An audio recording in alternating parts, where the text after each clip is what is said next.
Hi, I'm Ricky from preschoolspeechyplus.com, and you can see one of my little kitties in the background. But today I'm going to talk to you about caribou. Now, I don't know if everybody on this video knows about caribou, but I'm going to show you what I made today. I made this awesome seasonal caribou folder, and in it has 6 different seasonal caribou picture sets that I made from lessonpicks.com. Now, if you don't know about lessonpicks.com, it is crucial that you get over to that website and check it out because it is amazing. The different games and pictures that I've downloaded from Lesson Picks it's invaluable. That's all I can say. Anyway, I'm going to show you what I did with caribou. First of all, this is a little bag that I took out of the folder, and I put Velcro on the back, and the bag opens, and I laminated all my pictures, and they all stay nicely in this little bag. All right, so I'm going to show you the game now.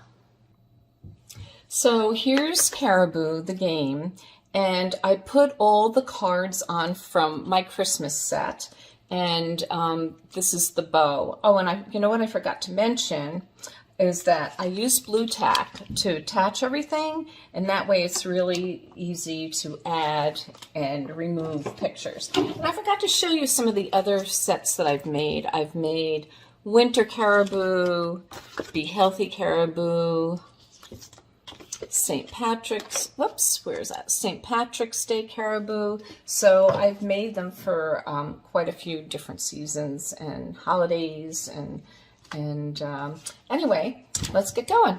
So this is my caribou game, and the way I play it with children is either working on speech sounds or descriptions. So with this game today, I'm going to show you how I do descriptions. So I'll ask the child if they want to go first or if I go first, and then they let me know.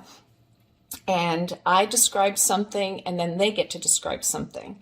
So I may say it's a rectangle, actually it's a triangle shape, it's green, and you put a star on the top. That's one example. And then they guess Christmas tree, and they look inside, there's no ball. Darn! And I use lots of different exclamations when I play, like darn, or yay, or wow. And so if we open up another one, I may describe, or the child may describe the candy cane. You eat it, it's red and white. All right, let's see. And here's a ball. I got it. And then you put the ball in the hole. So if I'm working with a little person, I might be working on put in, or ball in, or orange ball in. You know, it really depends on the child. And the ball goes in, and I leave the doors open. So that way we know which pictures we've already done. And it's just such a fun game. And you know, other ways that you can play is you can play category games, like you know, if you pick cookies, name 2 other foods that you eat for dessert. If we do reindeer, name 2 other animals. So that's another way that you can play with word retrieval. You can do lots of different games with this. Okay, thanks so much. I hope you enjoyed it. Bye.